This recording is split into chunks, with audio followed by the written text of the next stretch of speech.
ever like find an article that you really want to read on the internet and you click on it and then immediately it's like a giant advertisement saying like, before you read, watch this advertisement. And I'm like, bitch, what? Or you just made the mistake of dropping like $10 on a Hulu subscription until you find out like there's like 10 ads on it just to watch your show. See, I feel like almost everyone these days, especially, you know, more of our younger generation, we're so aware of any greed that has to do with any businesses at all. We can like sniff that shit out from a mile away. And it's very interesting because like, why do we have this extreme distrust with a lot of corporations and how they advertise? Vision, hearing, and prescription drug coverage included in your plan. The Medicare coverage helpline is accepting. Now be able to enroll in a Medicare Advantage plan that includes coverage for dental. Not sure. Not really sure. But like, what exactly is wrong with advertising in the end? Well, I think there's a few problems. There's really a lot of shit advertising out there. Like, there is so much bad advertising nowadays if you think about it. Like, if you look in the past, there was some incredible work. Like, look back to, I don't know, back in the 80s and the 90s when Apple ran a lot of their advertising for the Macintosh and other things that they created. The power to learn, to communicate, to imagine, to create. They endorsed all this creativity. They were very authentic. They felt genuine. But the problem is a lot of companies caught on to that, right? And they figured out, well, okay, we don't need to actually be genuine. We just need to make people believe in this authenticity of something, right? So let's take, I don't know, an orange juice commercial, for example, right? You know, you always see the commercial with the farmer and he's picking oranges off trees and they freshly squeeze it. But like, let's be honest. If I'm the biggest orange juice producer in the world, am I really going to handpick every orange? No, that's ridiculous. What they really want you to do is when you walk into a store, their idea is that you're gonna walk into a store, look on the shelf, see the orange juice, and associate it with this beautiful farm in your mind, and this wonderful farm and wonderful farmers. And I'm not trying to make this like a negative video or anything, but like that's ultimately their goal in the end. And the problem is it's very confusing for consumers nowadays because you don't know what's genuine and what's not. So that's honestly a big problem and it ruined advertising for a lot of people.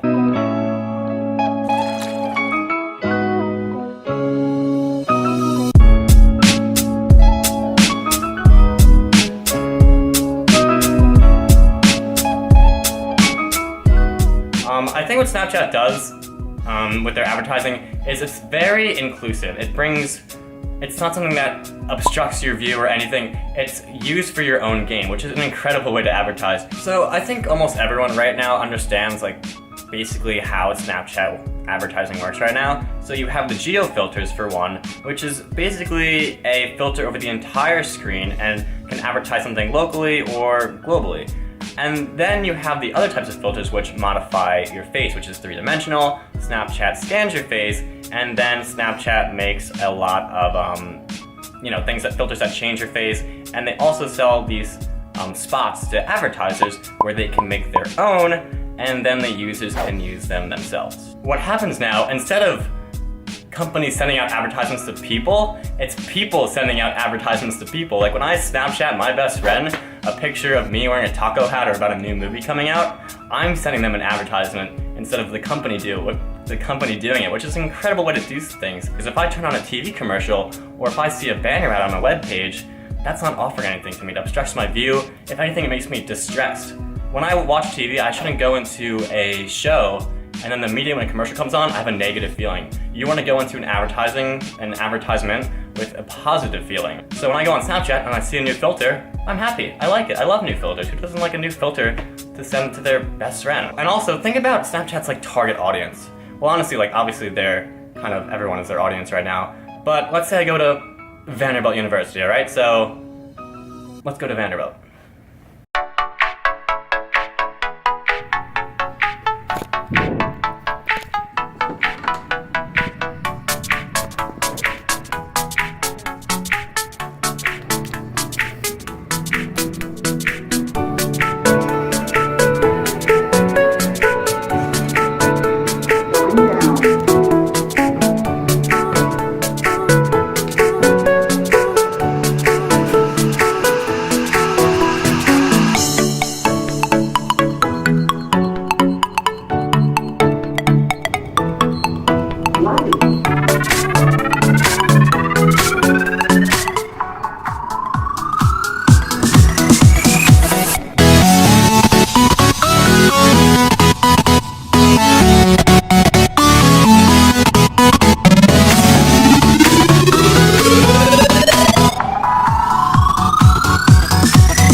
any of them, any products, any advertisements, and it's that simple. And think about the college students, everything trends, they're usually the trend starters, so if you think about it, me sending Snapchats, like let's say I send a Snapchat to my best friend who lives in this building, and it has me like with the taco face on it, then I'm advertising Taco Bell for them, and it's possibly the best way to do it.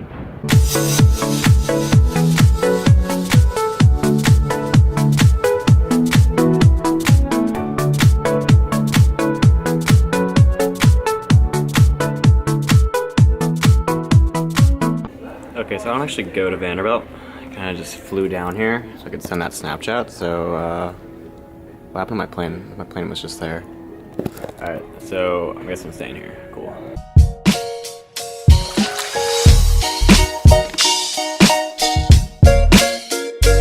Alright, so we looked at the consumer perspective, right? And now I really want to look at more of a business perspective. So, I don't want the outtake of this video to be, oh, I need to advertise on Snapchat. That's not what I want to take away.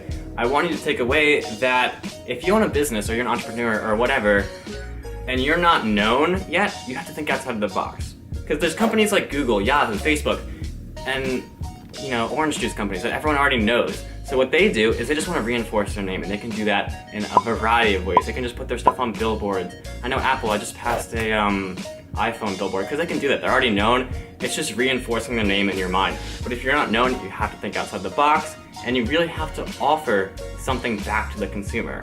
So let's look at an example, right? Let's say I'm an app developer, and I make an app for maps, and I compete with Google Maps. It's just a small app for mapping. So rather than going out into the city and purchasing maybe a little ad on a park bench somewhere, I would much rather use my time to give something back to the user, such as, I don't know, maybe putting out a map on the street and saying, hey, this is sponsored by my app, check it out, we do mapping, etc., etc. So you really want to look into alternative methods of the usual banner ads, TV ads, unless you have a ton of money to spend and you can really reinforce your name like bigger companies can. But yeah, that's really what I want the outtake of the video to be. It's different for everyone, and yeah, that's really about it for the business side of everything. Alright, so just to end this whole ramble, I just want to say I'm optimistic about advertising in general. I think there's always going to be a lot of crap, but something that's so much a part of our lives, whether you know it or not, why don't we make it nice for both parties involved? Why should it be shitty for one? So I think if companies keep working to improve their strategies and keep hiring better people, I think we'll just start seeing an uprising and better advertising like Snapchat has done, like Google has done, and like Facebook. And that's it. So thank you guys so much for watching. I really appreciate anyone who clicked on this video today. Feel free to check out some more if you want, or just keep surfing YouTube. That's it. Have a good day.